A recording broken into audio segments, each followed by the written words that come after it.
ಏಕನಾಥ ರಾನಡೆಯವರ ಬದುಕು ಅದರ ಜೊತೆಯೇ ಸಾಗ್ತಾ ಅಥವಾ ಅವರು ಮತ್ತೆ ಸಂಘದ ಕಾರ್ಯಗಳಿಗೆ ವಾಪಸ್ ಬಂದ್ರ?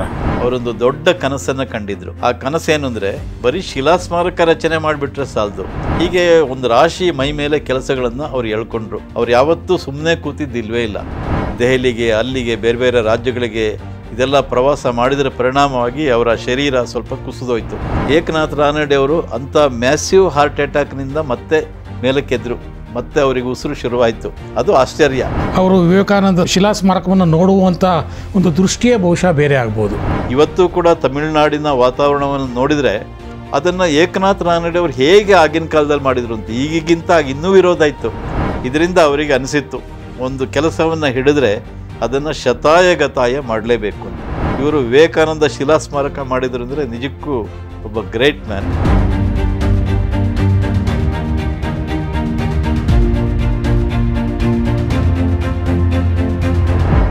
ವಿವೇಕಾನಂದ ಶಿಲಾ ಸ್ಮಾರಕ ನಿರ್ಮಾಣದ ಪ್ರತಿಯೊಂದು ಕ್ಷಣವನ್ನು ನೀವು ಕಣ್ಣಿಗೆ ಕಟ್ಟೋ ಹಾಗೆ ಸುದೀರ್ಘವಾಗಿ ಹೇಳಿದ್ರಿ. ಈ ಶಿಲಾ ಸ್ಮಾರಕ ಏನೋ ನಿರ್ಮಾಣ ಆಯಿತು, ಅದಾದ ನಂತರದಲ್ಲಿ ಏಕನಾಥ ರಾನಡೆಯವರ ಬದುಕು ಅದರ ಜೊತೆಯೇ ಸಾಗ್ತಾ ಅಥವಾ ಅವರು ಮತ್ತೆ ಸಂಘದ ಕಾರ್ಯಗಳಿಗೆ ವಾಪಸ್ ಬಂದ್ರ? ವಿವೇಕಾನಂದ ಶಿಲಾ ಸ್ಮಾರಕದ ಕೆಲಸ ಎಲ್ಲ ಮುಗಿದ ನಂತರ ಸಂಘದ ಕೆಲವು ಹಿರಿಯರಿಗೆ ಅನ್ನಿಸ್ತು, ಹೇಗೂ ಕೆಲಸ ಮುಗೀತಲ್ಲ ಸ್ಮಾರಕದ್ದು, ಇನ್ನು ಏಕನಾಥ ರಾನಡೆ ಅವರು ವಾಪಸ್ಸು ತಮ್ಮ ಮಾತೃ ಸಂಸ್ಥೆಗೆ ಬರಬೇಕು ಅಂಥೇಳಿ ಬೈಠಕ್ನಲ್ಲೆಲ್ಲ ಚರ್ಚೆಗಳೆಲ್ಲ ನಡೀತಾ ಇತ್ತು. ಆದರೆ ಏಕನಾಥ ರಾನಡೆಯವರು ಬರಲಿಲ್ಲ. ಅವರ ಕನಸು ಬೇರೆ ಆಗಿತ್ತು. ಅವರೊಂದು ದೊಡ್ಡ ಕನಸನ್ನು ಕಂಡಿದ್ರು.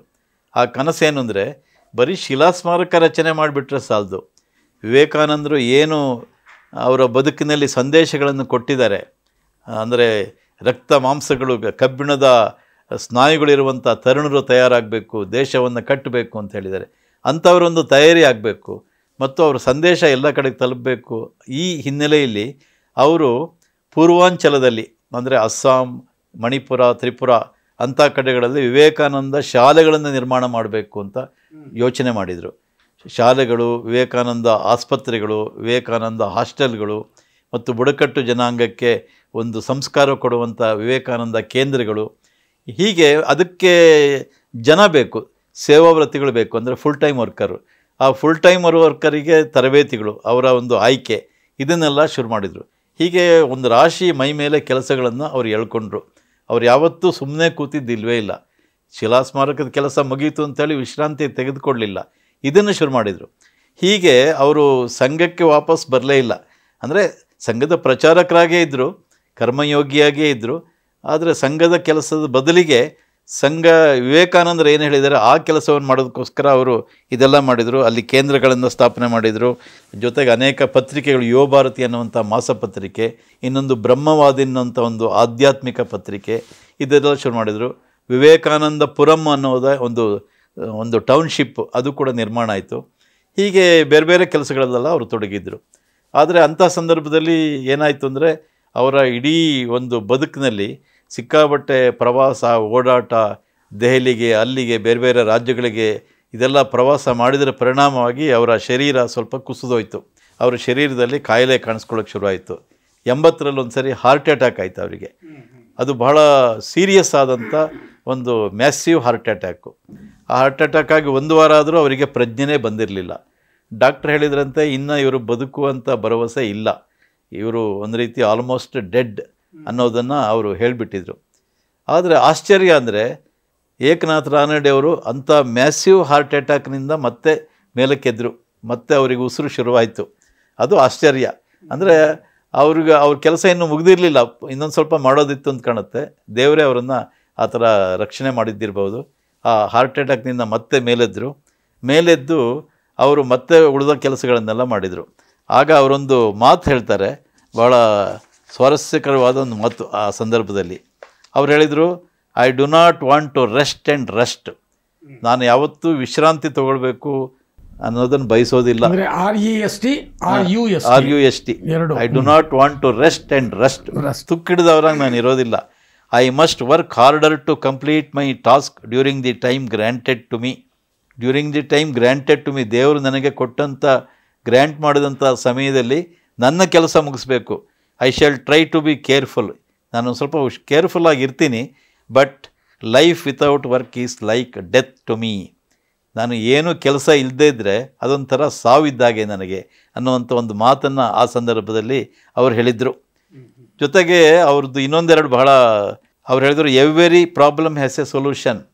ಯಾವುದೇ ಸಮಸ್ಯೆ ಬಂದರೂ ಅದಕ್ಕೆ ಪರಿಹಾರ ಇದ್ದೇ ಇದೆ, ಪ್ರತಿಯೊಂದು ಸಮಸ್ಯೆಗೂ ಪರಿಹಾರ ಇರುತ್ತೆ. Every obstacle is N opportunity. ಪ್ರತಿಯೊಂದು ಚಾಲೆಂಜ್ ಏನು ಬರುತ್ತೆ ಅದೊಂಥರ ತೊಡಕಿದ್ರೆ ಅದೊಂದು ಅಪಾರ್ಚುನಿಟಿ ನಮಗೆ. ಅಯ್ಯೋ ನಮ್ಮ ಜೀವನದಲ್ಲಿ ತೊಡಕು ಬಂದಿದೆ, ಕಷ್ಟ ಬಂದಿದೆ ಅಂತೇಳಿ ನಾವು ಕುಗ್ಗಬಾರ್ದು, ಅದನ್ನು ಸವಾಲಾಗಿ ಸ್ವೀಕರಿಸ್ಬೇಕು, ಅದೊಂದು ಅವಕಾಶ ನಮಗೆ ಅನ್ನುವಂಥ ಮಾತನ್ನು ಅವ್ರು ಹೇಳ್ತಾಯಿದ್ರು. ತೀರ್ಕೊಂಡ ನಂತರ ಅಂದರೆ 1982ರಲ್ಲಿ ಇನ್ನೊಂದು ಸರಿ ಅವರಿಗೆ ಮೆಸ್ಸಿವ್ ಹಾರ್ಟ್ ಅಟ್ಯಾಕ್ ಆಯಿತು. ಅವರೆಲ್ಲ ಪ್ರವಾಸವನ್ನು ಮುಗಿಸ್ಕೊಂಡು ಪೂರ್ವಾಂಚಲ ಅಲ್ಲೆಲ್ಲ ಹೋಗಿದ್ದರು. ಎಲ್ಲೆಲ್ಲಿ ವಿವೇಕಾನಂದ ಕೇಂದ್ರಗಳಿದೆ ಅದನ್ನೆಲ್ಲ ನೋಡಿಕೊಂಡು ವಾಪಸ್ ಬಂದರು ಮದ್ರಾಸಿಗೆ. ಈಗ ಚೆನ್ನೈ ಆಗಿದೆ, ಆಗ ಮದ್ರಾಸನ್ನು ಕರೀತಾಯಿದ್ರು. ಅಲ್ಲಿಗೆ ಬಂದಾಗ ಅವರು ಅವಿಶ್ರಾಂತ ದಣಿವಿನಿಂದ ಅವರು ಮತ್ತೆ ಪುನಃ ಹಾರ್ಟ್ ಅಟ್ಯಾಕ್ ಆಯಿತು, ಮತ್ತೆ ಚೇತರಿಸ್ಕೊಳ್ಳಲಿಲ್ಲ. 1982ರಲ್ಲಿ ಅವರು ತೀರ್ಕೊಂಡ್ರು. ಅವರು ತೀರ್ಕೊಂಡ ನಂತರ ಒಂದು ದೊಡ್ಡ ಕಾರ್ಯಕ್ರಮ ಎಲ್ಲ ಆಯಿತು, ಶ್ರದ್ಧಾಂಜಲಿ ಕಾರ್ಯಕ್ರಮ. ಅವರ ಒಂದು ಬರ್ತ್ ಸೆಂಟಿನರಿ ಸಂದರ್ಭದಲ್ಲಿ ಈಗಿನ ಸರಸಂಘ ಚಾಲಕರಾದಂಥ ಮೋಹನ್ ಭಾಗವತ್ ಅವರೊಂದು ಮಾತು ಹೇಳಿದರು. ಏನು ಅಂದರೆ, Eknath Ranade is the role model for the entire country. Eknath ರಾನಡೆಯವರು ಅಂದರೆ ನಮಗೆ ಎಲ್ಲರಿಗೂ ನೆನಪಾಗುವಂಥದ್ದು ಅವರೊಬ್ಬ ಸಾಹಸ ಪ್ರವೃತ್ತಿಯವರು ಅಂತ. ಮೊದಲಿಂದ ಅವರು ಬಹಳ ಸಾಹಸಿಗಳೇ. ನಾನು ಚಪ್ಪಿ ಮಾಸ್ಟ್ರದ್ದೊಂದು ಉದಾಹರಣೆ ಹೇಳಿದೆ. ಆಮೇಲೆ ಇನ್ನೊಂದು ಸರಿ ರೈಲ್ನಲ್ಲಿ ಹೋಗ್ತಾ ಇರಬೇಕಾದ್ರೆ ಒಬ್ಬ ಪಠಾಣ್ ಸೀಟ್ ಬಿಡದೆ ಮಲಗಿದ್ದ ಉದ್ದಕ್ಕೆ. ಅವನು ಬಿಡಲೇ ಇಲ್ಲ ಸೀಟನ್ನು. ಇವರು ಸ್ವಯಂ ಸೇವಕರ ಜೊತೆಗೆ ಹೋಗಿದ್ದಾರೆ, ಅವನು ಇಡೀ ಒಂದು ಪೂರ್ತಿ ಸೀಟ್ ಆಕ್ರಮಿಸ್ಕೊಂಡು ಕೂತಿದ್ದಾನೆ. ಬೇಕಾದರೆ ನೀವು ಮಲ್ಕೊಳ್ಳಿ, ನನಗೇನು ಅಂಥೇಳಿ ಒಂದು ಉಡಾಫೆ. ಇವರು ಸೀದಾ ಹೋಗಿಬಿಟ್ಟು ಅವನ ಮೇಲೆ ಕೂತ್ಕೊಂಡ್ಬಿಟ್ರು. ಇವ್ರದ್ದು ವಜ್ರಕಾಯ, ಒಂದು 100 kg ಇದ್ದಿರ್ಬೋದು ಅವರು. ಅವನು ಸುಸ್ತಾಗಿ ತಕ್ಷಣ ಅಲ್ಲಿಂದ ಎದ್ಬಿಟ್ಟ ಖಾಲಿಯಾಗಿ. ಇದೊಂದು ಪ್ರಸಂಗ. ಇನ್ನೊಂದು, ಅವರು ಚಿಕ್ಕ ವಯಸ್ಸಿನಲ್ಲಿದ್ದಾಗ, ಅವರು ಶಾಲೆಯಲ್ಲಿದ್ದಾಗ ಹಿಂದೂ ಮಹಾಸಭೆಯವರು ಒಂದು ಮೆರವಣಿಗೆ ಏರ್ಪಡಿಸಿದರು. ಅದರಲ್ಲಿ ಒಂದು ದೊಡ್ಡ ಆನೆ ಮೇಲೆ ಒಂದು ಭಗವದ್ಧ್ವಜ ಹಿಡ್ಕೊಂಡು ಹೋಗಬೇಕಾಗಿತ್ತು. ಒಬ್ಬ ಯುವಕ ಬೇಕಾಗಿತ್ತು ಅವರಿಗೆ. ಆಗ ಡಾಕ್ಟರ್ ಹೆಡ್ಗೇವಾರ್ಗೆ ಸಂಪರ್ಕ ಮಾಡಿ, ನಮಗೊಬ್ಬ ಸರಿಯಾದ ಒಬ್ಬ ತರುಣನನ್ನು ಕೊಡಿ, ಅವನು 8 ಗಂಟೆ ಧ್ವಜ ಹಿಡ್ಕೊಂಡು ಹೋಗ್ಬೇಕು ಆನೆ ಮೇಲೆ ಅಂತ. ಭಾರಿ ದೊಡ್ಡ ಮೆರವಣಿಗೆ. ಸರಿ, ಏಕನಾಥ್ ರಾನಡೆ ಅವ್ರನ್ನ ಕಳಿಸಿದ್ರು, ಇವ್ರನ್ನ ಕರ್ಕೊಂಡೋಗಿ ಅಂತ. ಬೇರೆಯವರಿಗೆಲ್ಲ ಅಸೂಯೆ ಆಯಿತು, ನಮಗೆ ಕರಿಬೋದಿತ್ತಲ್ಲ ಅಂತ. ಆದರೆ ಬೇರೆಯವ್ರಿಗೆ ಅಷ್ಟು ಸಾಮರ್ಥ್ಯ ಇರಲಿಲ್ಲ. ಈ ಏಕನಾಥ್ ರಾನಡೆ ಆನೆ ಮೇಲೆ ಕೂತ್ಕೊಂಡು ಭಗವದ್ಧ್ವಜ 8 ಗಂಟೆಗಳ ಕಾಲ ಹಿಡ್ಕೊಂಡಿದ್ರು.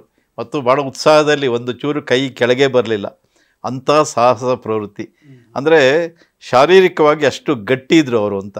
ಇನ್ನೊಂದು ಸಲ ಅವರು ಅಕ್ಕನ ಮಗನಿಗೆ ಈಜು ಕಲಿಸ್ಬೇಕಾಗಿತ್ತು ನಾಗ್ಪುರದಲ್ಲಿ. ಅಲ್ಲೊಂದು ಬಾವಿ ಇತ್ತು. ಇವರು ಏನು ಮಾಡಿದ್ರು ಅಂದರೆ, ಅಕ್ಕನ ಮಗನಿಗೆ ಬರೋಕ್ಕೆ ಹೇಳಿದರು. ಅವನ ಹೆಸರು ವಿನಾಯಕ ಅಂತ. ಸರಿ, ಕರ್ಕೊಂಡೋದ್ರು. ಕರ್ಕೊಂಡೋಗಿ ಅವನನ್ನು ಏನು ಮಾಡಿದ್ರು, ತೆಗೆದು ಬಾವಿಗೆ ಎಸೆದ್ಬಿಟ್ರು. ಅವನಿಗೆ ಗಾಬರಿ ಆಯಿತು, ಈಜಕ್ಕೆ ಬರಲ್ಲ. ಅವ್ನು ಬೊಬ್ಬೆ ಹೊಡೆಯೋಕ್ಕೆ ಶುರು ಮಾಡಿದ. ಬೊಬ್ಬೆ ಹೊಡೆದ್ರೆ ಹಾಗೆ ಮಾಡ್ತಾರೆ, ಈಜು ಬರುತ್ತೆ ಅಂತ. ಇವರು ಬಾವಿಗೆ ಹಾರಿದ್ರು. ನೋಡಿ, ಕೈ ಹಿಂಗೆ ಮಾಡಬೇಕು, ಕಾಲನ್ನು ಬಡಿಬೇಕು ಅಂಥೇಳಿ ಅವನಿಗೆ ಈಜು ಕಲಿಸಿದರು ಹೀಗೆ. ಆದರೆ ಅವರ ಭಾವ ಅಣ್ಣಾಜಿ ಸೋನಿ ಅವ್ರು ಹೇಳಿದಂತೆ, ಇದು ಸರಿಯಾದ ರೀತಿಯಲ್ಲ, ಇದು ಅನ್ಸೈಂಟಿಫಿಕ್, ಇದು ಹೀಗೆಲ್ಲ ಕಲಿಸ್ಬಾರ್ದು, ಸರಿಯಾದ ರೀತಿ ಕಲಿಸ್ಬೇಕು, ಬಾವಿಗೆಲ್ಲ ಎಸೆಯೋದೆಲ್ಲ ಮಾಡಬಾರ್ದು ಅಂತ. ಆದರೆ ಇವ್ರದ್ದು ಪ್ರವೃತ್ತಿ ಹಾಗೇನೆ. ಇನ್ನೊಂದು ಸಾಹಸದ ಘಟನೆ ಅಂದರೆ, ಒಂದು ಸಾರಿ ಸಂಘದ ಒಂದು ದೊಡ್ಡ ಬೌದ್ಧಿಕ ಆಗ್ತಾಯಿತ್ತು. ಸುಮಾರು 1000 ಜನ ಸ್ವಯಂ ಸೇವಕರೆಲ್ಲ ಇದ್ದರು ಒಂದು ಮೈದಾನದಲ್ಲಿ. ಸರಿ, ಎಲ್ಲ ಬೌದ್ಧಿಕನ್ನು ಕೇಳ್ತಿದ್ದಾರೆ ಭಾಳ ಗಂಭೀರವಾಗಿ. ಹಿಂದ್ಗಡೆಯಿಂದ ಒಂದು ದೊಡ್ಡ ಹಾವು ಬಂತು, ಬಹುಶಃ ನಾಗರಾವ್ ಇರ್ಬೋದು. ಆ ಹಾವು ಮುಂದೆ ಬರ್ತಾಯಿದೆ, ಸ್ವಯಂ ಸೇವಕರ ಹತ್ತತ್ರ ಇನ್ನೇನು ಬರ್ತಾಯಿದೆ. ಅದೇನಾದ್ರು ಬಂದು ಇದಾದರೆ ಕೆಲವು ಹೊಸ ಸ್ವಯಂ ಸೇವಕರು ಇರ್ತಾರೆ, ಗಾಬರಿಯಾಗಿ ಎಲ್ಲ ಚೆಲ್ಲಾಪಿಲ್ಲಿ ಆಗುತ್ತೆ ಸಭೆ. ಬೌದ್ಧಿಕ ಕಾರ್ಯಕ್ರಮ ಅಸ್ತವ್ಯಸ್ತ ಆಗುತ್ತೆ. ದೂರದಲ್ಲಿ ಇವ್ರು ನಿಂತ್ಕೊಂಡಿದ್ರು ಏಕನಾಥ್ ರಾನಡೆಯವರು. ತಕ್ಷಣ ಬಂದರು. ಆ ಹಾವು ಇನ್ನೇನು ಸ್ವಯಂ ಸೇವಕರ ಹತ್ತಿರ ಬರಬೇಕು ಅನ್ನೋಷ್ಟೊತ್ತಿಗೆ ಇವರು ಆ ಹಾವನ್ನು ಗಟ್ಟಿ ಹಿಡಿದು ಒಂದು ಕಡೆ ಇದ್ದು ಅದ್ರ ಮೇಲೆ ಕೂತ್ಕೊಂಡ್ಬಿಟ್ರು, ಹಾವಿನ ಮೇಲೆ. ಇವ್ರ ಶರೀರೊಂದು ಭಾರಿ ಭರ್ಜರಿ ಇತ್ತು. ಆ ಹಾವಿನ ಮೇಲೆ ಕೂತ್ಕೊಂಡೇ ಇದ್ರು. ಯಾರಿಗೂ ಗೊತ್ತಾಗಲಿಲ್ಲ ಇವ್ರು ಯಾಕೆ ಅಲ್ಲಿ ಕೂತ್ಕೊಂಡಿದ್ದಾರೆ ಅಂತ. ಸರಿ, ಬೌದ್ಧಿಕ ಮುಗೀತು. ಬೌದ್ಧಿಕ ಮುಗಿದ ಮೇಲೆ ಎಲ್ಲ ಉತ್ತಿಷ್ಟ ಕೊಟ್ಟ ಮೇಲೆ ಇವರು ಎದ್ದು ನಿಂತ್ಕೊಂಡ್ರು. ನೋಡಿದರೆ ಹಾವು ಸತ್ತೋಗಿತ್ತು. ಇವರ ಶರೀರದ ತೂಕಕ್ಕೆ ಹಾವೇ ಸತ್ತೋಗ್ಬಿಟ್ಟಿತ್ತು. ಇವರೇನಾದರೂ ಕೂತ್ಕೊಳ್ಳೋದೇ ಇದ್ದಿದ್ರೆ ಹಾವು ಏನೇನೋ ಉಪಟಳ ಮಾಡ್ತಾಯಿತ್ತು. ಸೊ ಈ ಥರದ್ದೊಂದು ಘಟನೆ. ಇನ್ನೊಂದು ಸರಿ ಜಬ್ಬಲ್ಪುರದಲ್ಲಿ ಅವರು ಪ್ರಚಾರಕರಾಗಿದ್ದರು. ಅಲ್ಲಿ ಒಬ್ಬ ರೌಡಿ, ಅವನೇನು ಅಂದರೆ ಹಫ್ತಾ ವಸೂಲಿ, ಎಲ್ಲ ಅಂಗಡಿಗಳಿಗೆ ಹೋಗಿ ಇಷ್ಟಿಷ್ಟು ಕೊಡಲೇಬೇಕು ಅಂತ, ತಿಂಗಳಿಗೆ ಇಷ್ಟಿಷ್ಟು ಅಂತ. ಅದು ಜನ ಹೆದರ್ಕೊಂಡು ಕೊಡ್ತಾಯಿದ್ರು. ಇವರು ಅಲ್ಲಿ ಹೋದಾಗ ಗೊತ್ತಾಯಿತು ಈ ವಿಷಯ. ಸರಿ, ಇದಕ್ಕೆಲ್ಲ ಒಂದು ಬ್ರೇಕ್ ಹಾಕಬೇಕು ಅಂತ ಅವ್ರು ನಿಶ್ಚಯ ಮಾಡಿದರು. ಒಂದು ದಿವಸ ಅವನನ್ನು ಭೇಟಿ ಮಾಡಿದರು. ನೀನು ಹೀಗೆಲ್ಲ ಮಾಡ್ತಾ ಇರೋ ಸರಿಯಲ್ಲ ಅಂತ. ಅವನಿಗೆ ಕೋಪ ಬಂತು. ನೀನು ಯಾರು ಕೇಳೋದಕ್ಕೆ? ನೀನು ಈ ಊರಿನವನಲ್ಲ, ಎಲ್ಲೋ ನಾಗ್ಪುರದಿಂದ ಬಂದಿದೆಯಾ. ಇವರು ನಾಗ್ಪುರದಿಂದ ಪ್ರಚಾರಕರಾಗಿ ಬಂದಿದ್ದರು. ನೀನು ಯಾರು ಹೇಳೋಕ್ಕೆ ಅಂತ ಅವನು ಇವರಿಗೆ 2 ಪೆಟ್ಟನ್ನು ಕೊಟ್ಟ. ಇವ್ರ ಮೇಲೆ ಏರ್ ಹೋದ. ಅವ್ರಿಗೆ ಸಿಟ್ಟು ಬಂತು ಏಕನಾಥ್ ರಾನಡೆ ಅವರಿಗೆ. ಅವ್ರು ಯಾವಾಗಲೂ ಅಷ್ಟೇ ಅವರು ಒಂದು ಮಾತನ್ನು ಹೇಳ್ತಾಯಿದ್ರು, ಸದಾಚ ರಣತತ್ಪರ ಅಂತ. ಯಾವಾಗಲೂ ನಾವು ಯುದ್ಧಕ್ಕೆ ಸಿದ್ಧವಾಗಿರಬೇಕು ಅಂತ. ಸ್ವಯಂ ಸೇವಕ ಪ್ರಚಾರಕ್ಕಂದರೆ ಸದಾಚ ರಣತತ್ಪರ, ಅವನು ಯುದ್ಧಕ್ಕೆ ರೆಡಿನೇ ಇರಬೇಕು ಅಂತ. ಇವರು ಅವನನ್ನು ಮೇಲೆ ಕೆತ್ತಿ 3 ಸಲ ಗಿರ ತಿರುಗಿಸ್ಬಿಟ್ಟು ತೆಗೆದು ಒಗಾಯಿಸ್ಬಿಟ್ರು. ಆ ಬಿದ್ದು ಹೊಡೆತಕ್ಕೆ ಅವನಿಗೆ ಸಿಕ್ಕಾಪಟ್ಟೆ ಏಟಾಯಿತು. ಅಲ್ಲಿಂದ ಓಡೋದ. ಅಲ್ಲಿಂದ ಅಲ್ಲ, ಆ ಏರಿಯಾದಿಂದನೇ ಹೋಗ್ಬಿಟ್ಟ. ಅವನು ಬರಲೇ ಇಲ್ಲ ಮತ್ತೆ. ಹೀಗೆ ಅವರ ಸಾಹಸ ಪ್ರವೃತ್ತಿಗಳು ಭಾಳಷ್ಟು. ಈ ಥರದ್ದು ತುಂಬ ಸಾಹಸಗಳಿದೆ ಅವ್ರ ಜೀವನದಲ್ಲಿ. ಅದು ಸಾಹಸಕ್ಕೆ ಕಾರಣ ಏನು ಅಂತಲೂ ಕೂಡ ಒಂದು ಕಡೆ ಬರೆದಿದ್ದಾರೆ ಅವರು. ಅವರು ತಂದೆ ಶಿಸ್ತಿನಿಂದ ಬೆಳೆಸಿದ್ರು. ಏನಾದರೂ ಒಂಚೂರು ತಪ್ಪಿದರೆ ಬೆತ್ತದಲ್ಲಿ ಚಡಿಯೇಟ್ನಿಂದ ಬಾರಿಸ್ತಾಯಿದ್ರು. ಸೊ ಅದು ಅವರನ್ನು ಆ ರೀತಿ ಮಾಡಿತ್ತು. ವಜ್ರಕಾಯ, ಯಾವುದಕ್ಕೂ ಹೆದರಬಾರ್ದು. ದೇರ್ ಈಸ್ ನೋ ಇಂಪಾಸಿಬಲ್ ಅನ್ನುವಂಥ ಶಬ್ದನೇ ಇಲ್ಲ. Everything is possible. ಅದನ್ನು ಜೀವನದುದ್ದಕ್ಕೂ ತೋರಿಸಿದ್ರು ಅವರು. ವಿವೇಕಾನಂದ ಶಿಲಾ ಸ್ಮಾರಕ ಅದು ಇಂಪಾಸಿಬಲ್ ಟಾಸ್ಕ್ ಅಂತ ಯಾರು ತಿಳ್ಕೊಂಡು ನಿರಾಶೆಯಿಂದ ಕೈ ಚೆಲ್ಲಿ ಕೂತಿದ್ರು, ಇವರು ಅದನ್ನು ತಗೊಂಡ್ರು, ಅದನ್ನು ಪಾಸಿಬಲ್ ಮಾಡಿದರು. ಇಂಪಾಸಿಬಲನ್ನು ಪಾಸಿಬಲ್ ಮಾಡಿ ಅದು ಬಹುಶಃ ಅವ್ರ ಜೀವನದ ಅತ್ಯಂತ ದೊಡ್ಡ ಸಾಹಸ ಅಂತ ಹೇಳ್ಬೋದು. ಯಾಕೆಂದರೆ ಅದು ಬರೀ ವಜ್ರಕಾಯ ಇದ್ದರೆ ಮಾತ್ರ ಸಾಲದು. ಬುದ್ಧಿ ಬೇಕು, ಸಾಮರ್ಥ್ಯ ಬೇಕು ಮತ್ತು ವಿವೇಕ ಇರಬೇಕು. ಎಲ್ಲದಕ್ಕಿಂತ ಒಂದು ವಿಲ್ ಪವರ್, ಇಚ್ಛಾಶಕ್ತಿ. ಆ ಇಚ್ಛಾಶಕ್ತಿ ಬಹಳ ಪ್ರಬಲವಾಗಿತ್ತು. ಹಾಗಾಗಿ ಅದು ಸಾಧ್ಯವಾಯಿತು. ಇವತ್ತು ಕೂಡ ತಮಿಳುನಾಡಿನ ವಾತಾವರಣವನ್ನು ನೋಡಿದರೆ ಅದನ್ನು ಏಕನಾಥ್ ರಾನಡೆ ಅವರು ಹೇಗೆ ಆಗಿನ ಕಾಲದಲ್ಲಿ ಮಾಡಿದರು ಅಂತ ಈಗಿಗಿಂತ ಇನ್ನೂ ವಿರೋಧ ಇತ್ತು. ಈಗ ಹೇಗೆ ಅಲ್ಲಿ DMK ಸರ್ಕಾರ ಇದೆ, ಒಂದು ರಾಷ್ಟ್ರ ವಿರೋಧಿ ಸರ್ಕಾರ ಇದೆ, ಆಗಲೂ ಕೂಡ ರಾಷ್ಟ್ರ ವಿರೋಧಿ ಸರ್ಕಾರ ಇತ್ತು.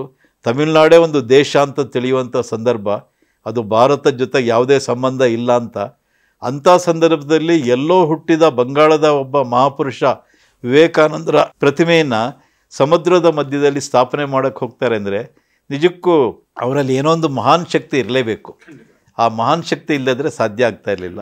ಮತ್ತು ಅವರು ಎದುರು ಹಾಕ್ಕೊಂಡಿದ್ದು ಎಲ್ಲರನ್ನೂ ಎದುರು ಹಾಕ್ಕೊಂಡಿದ್ರು. ಆದರೆ ಎಲ್ಲರನ್ನೂ ಕೂಡ ಅವರು ಅತ್ಯಂತ ಪ್ರೀತಿಯಿಂದ ಮಾತಾಡಿಸಿ ಅವರೆಲ್ಲರನ್ನೂ ಸ್ನೇಹಿತರನ್ನಾಗಿ ಮಾಡಿಕೊಂಡು ಅವರಲ್ಲಿ ವಿಶ್ವಾಸ ತುಂಬಿ ಅವರಲ್ಲಿ ಹಣ ಸಂಗ್ರಹ ಮಾಡಿ ಆ ಒಂದು ಶಿಲಾ ಸ್ಮಾರಕದ ಕೆಲಸವನ್ನು ಯಶಸ್ವಿಯಾಗಿ ಮಾಡಿದರು.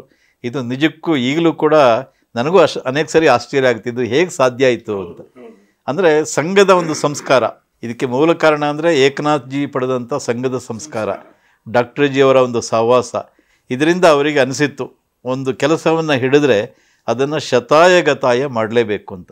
ಯಾಕೆಂದರೆ ಹಿಂದೆ ಬಾಳಾ ಸಾಹೇಬ್ ದೇವರಸ್ಸು ಸರಸಂಘ ಚಾಲಕರಾಗಿದ್ದಾಗ ಒಂದು ಮಾತನ್ನು ಹೇಳಿದರು ತಮಿಳುನಾಡಿನ ಬಗ್ಗೆ. ತಮಿಳುನಾಡಲ್ಲಿ ಏನು ಮಾಡಿದರೂ ಶಾಖೆಗಳೇ ಆಗ್ತಾ ಇರಲಿಲ್ಲ, ಸಂಘದ ಕಾರ್ಯ ಬೆಳೀತಾನೇ ಇರಲಿಲ್ಲ. ಅದಕ್ಕೆ ಅವ್ರು ಹೇಳಿದರು, it is a hard nut to be cracked ಅಂತ. ಇದು ಭಾಳ ಒಂದು ಕಬ್ಬಿಣದ ಕಡಲೆ ಇದ್ದಾಗ ಇದನ್ನು ಒಡೆಯೋದು ಬಹಳ ಕಷ್ಟ ಅಂತ ಹೇಳಿದರು ಅವರು. ಅಂದರೆ ಅವರಿಗೆ ಅನಿಸ್ಬಿಟ್ಟಿತ್ತು. ಆದರೆ ಅಂಥ ಒಂದು ಕಬ್ಬಿಣದ ಕಡಲೆಯಂಥ ಒಂದು ತಮಿಳುನಾಡಿನ ನೆಲದಲ್ಲಿ ಇವರು ವಿವೇಕಾನಂದ ಶಿಲಾ ಸ್ಮಾರಕ ಮಾಡಿದರು ಅಂದರೆ ನಿಜಕ್ಕೂ ಒಬ್ಬ ಗ್ರೇಟ್ ಮ್ಯಾನ್. ಅದಕ್ಕೆ ಮೋಹನ್ ಭಾಗವತರು ಹೇಳಿದ್ದು ಬಹಳ ಸೂಕ್ತ ಹಾಗೂ ಮತ್ತು ಸಕಾಲಿಕ. ಅವ್ರು ಹೇಳಿದರು, he is the role model for the entire country. ಬಹಳ ಒಂದು ಒಳ್ಳೆಯ ಮಾತನ್ನು ಹೇಳಿದರು. ಇಡೀ ದೇಶಕ್ಕೆ ಅವರೊಬ್ಬ ಆದರ್ಶ ಮೇಲ್ಪಂಕ್ತಿ, ಒಬ್ಬ ರೋಲ್ ಮಾಡೆಲ್ ಅಂತ.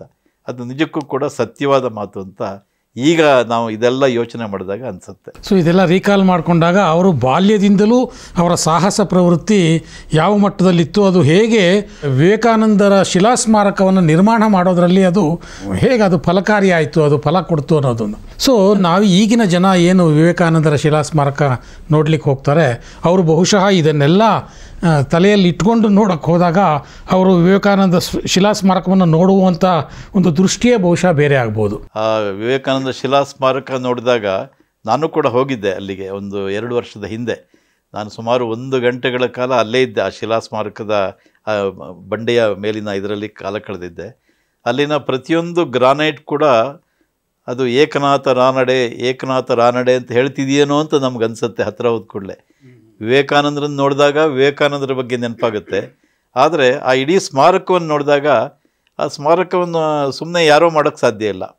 ಪ್ರತಿಯೊಂದು ಗ್ರಾನೈಟ್ ಕಲ್ಲು ಕೂಡ ಏಕನಾಥ್ ರಾನಡೆಯವರ ಬದುಕಿನ ಸಾಹಸದ ಕಥೆಗಳನ್ನು ಹೇಳ್ತಾ ಇದೆಯೇನೋ ಅಂತ ಅನಿಸುತ್ತೆ.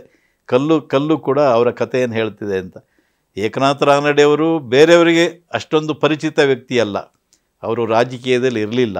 ಆದರೆ ಒಬ್ಬ ಸಾಮಾಜಿಕ ಕಾರ್ಯಕರ್ತನಾಗಿ ಅವ್ರು ಮಾಡಿದಂಥ ಒಂದು ಅನುಪಮ ಕೆಲಸ ಅಂದರೆ ಈ ವಿವೇಕಾನಂದ ಶಿಲಾ ಸ್ಮಾರಕ. ಅದರಲ್ಲಿ ಎರಡು ಮಾತಿಲ್ಲ. ನಮ್ಮ ಪರಂಪರೆಯನ್ನು ಮುಂದಿನ ಪೀಳಿಗೆಗೆ ನೆನಪಿಸಿಕೊಳ್ಳುವಂಥ ಮಹತ್ವದ ಕಾರ್ಯವನ್ನು ಏಕನಾಥ ರಾನಡೆ ಮಾಡಿದ್ರು. ಅಂಥವರ ಬಗ್ಗೆ ಎಳೆಯಾಗಿ ಅವರ ಜೀವನವನ್ನು ಅವರ ಜೀವನದಲ್ಲಿ ಅವರು ತೋರಿದ ಸಾಹಸ ಪ್ರವೃತ್ತಿಯನ್ನು ಮತ್ತು ಅವರು ಸವಾಲುಗಳನ್ನು ಎದುರಿಸಿದ ರೀತಿಯನ್ನು ಮತ್ತು ವಿವೇಕಾನಂದ ಶಿಲಾ ಸ್ಮಾರಕ ನಿರ್ಮಾಣವಾದ ಆ ಪ್ರಕ್ರಿಯೆಯನ್ನು ಅವರು ಎಲ್ಲರನ್ನೂ ಒಳಗೊಂಡಂತೆ ಎಲ್ಲರ ಒಪ್ಪಿಗೆಯನ್ನು ಪಡೆದು ಅದನ್ನು ನಿರ್ಮಿಸಿದಂತಹ ಒಂದು ಆ ಚಾಕಚಕ್ಯತೆಯನ್ನು ಇವೆಲ್ಲವನ್ನೂ ಸವಿವರವಾಗಿ ವಿವರಿಸಿದ್ರಿ. ನಿಮಗೆ ನಮ್ಮ ವೀಕ್ಷಕರ ಪರವಾಗಿ ಧನ್ಯವಾದಗಳು. ದೂಗು ಲಕ್ಷ್ಮಣ್ ಅವರು. ನಮಸ್ಕಾರ.